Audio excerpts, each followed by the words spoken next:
June 25, 2009, a day etched in the memories of millions. News broke that music icon Michael Jackson had died.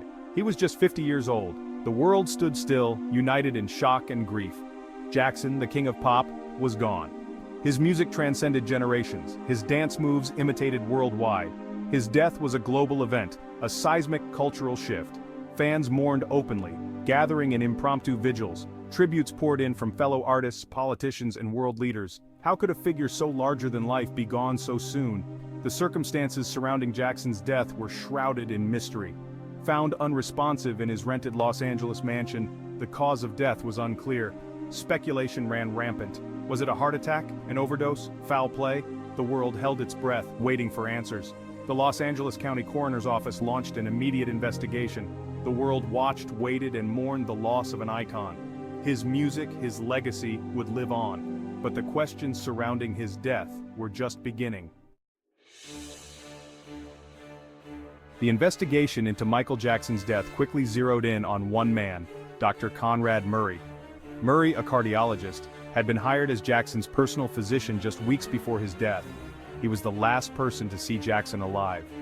As details emerged, a chilling picture began to form. Murray admitted to administering Propofol, a powerful anesthetic, to Jackson to help him sleep.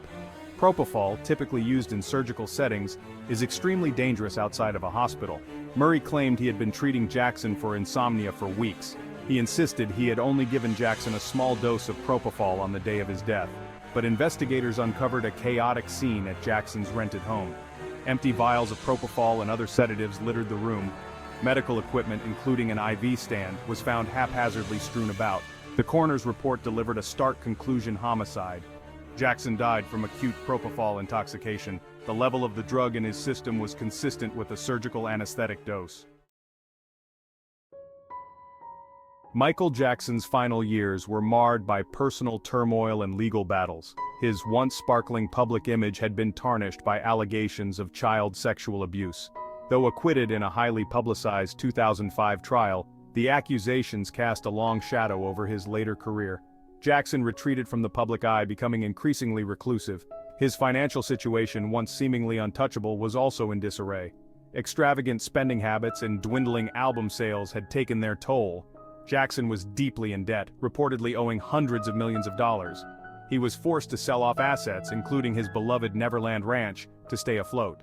The pressure was immense. Jackson, who had craved normalcy since childhood, was now trapped in a web of legal and financial woes. His fragile emotional state, compounded by years of relentless scrutiny, was deteriorating.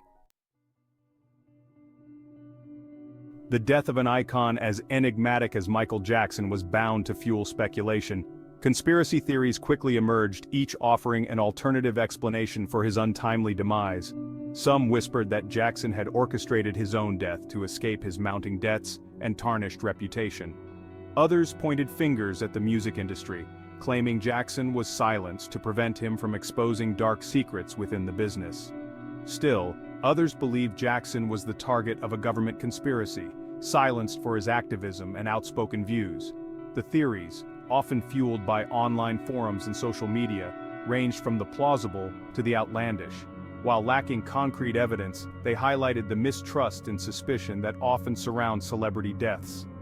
The lack of clear answers in the immediate aftermath of Jackson's passing created fertile ground for these narratives to take root. The price of fame. Jackson's vulnerability. Michael Jackson's life was a cautionary tale about the perils of fame.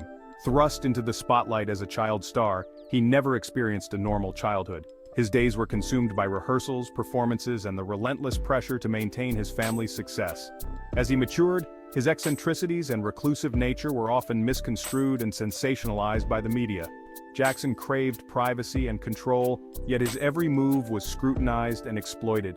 He built Neverland Ranch as a sanctuary, a place where he could recapture the childhood he never had. But even this private retreat became a source of controversy. The constant scrutiny, the pressure to live up to his king of pop persona, took a toll on his mental and emotional well-being. Jackson's dependence on prescription drugs was, in part, a desperate attempt to escape the unrelenting pressures of fame. A life unraveled: health, addiction, and despair. Michael Jackson's struggles with addiction were no secret. He had openly discussed his dependence on painkillers, stemming from a stage accident in 1984. Over the years, his reliance on prescription medications escalated. He sought treatment for addiction multiple times, but the underlying issues fueling his dependence remained unaddressed. Insomnia plagued him, a cruel irony for a man who brought so much joy to the world. Unable to sleep naturally, he turned to a cocktail of sedatives and anesthetics, a dangerous path that ultimately led to his demise. Jackson's physical health also deteriorated in his later years. He appeared frail and gaunt, a stark contrast to the dynamic performer who once captivated audiences worldwide.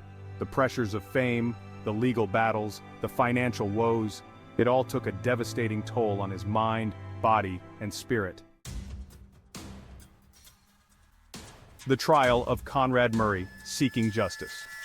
In 2011, 2 years after Michael Jackson's death, Dr. Conrad Murray stood trial for involuntary manslaughter. The prosecution argued that Murray's reckless actions, specifically his administration of Propofol outside of a hospital setting, directly led to Jackson's death. They presented evidence of Murray's negligence, including the chaotic scene at Jackson's home and his failure to properly monitor his patient. The defense countered that Jackson was a desperate addict who had self-administered the fatal dose of Propofol.